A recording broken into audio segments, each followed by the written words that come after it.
We are less than 2 weeks away from the deadline that the Oklahoma Education Association gave lawmakers to come up with a plan for a teacher pay raise. Many teachers who we've spoken with say they can't afford to make ends meet on their current salary. And as News on 6's Amy Kaufman tells us, one teacher says she's just hoping to get a raise so she doesn't have to work 2 jobs. Amy? Well, Terry and Craig, Charlotte Clark is an English teacher here at East Central High School who tells me she's been waiting for tables for just as long as she's been teaching. And like many other teachers in Oklahoma, she says she's tired of trying to make ends meet on her current teaching salary. Do you prefer a booth or a table? I have written out quizzes on guest checks before for the next day. I've done that several times. Kids have asked me, what do you hold in your hand as I'm giving a quiz? Is that like from a restaurant? Charlotte Clark has been teaching in Oklahoma for 15 years and waiting tables at Goldie's for almost as long.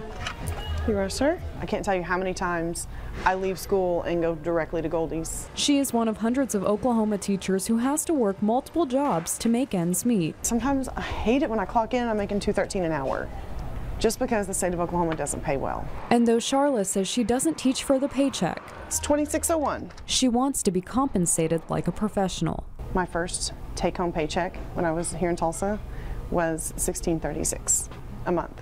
Now it's only $500 more. Charlotte just hopes something can be done to change the perception of education in Oklahoma. I almost tell people I'm a teacher and they automatically feel sympathy for me. And she says it's difficult to entice Oklahoma students and even her own kids to get an education because they've seen the system decline right in front of their eyes. It's really hard to push them to get an education when my education is not producing the amount of money enough to support my family.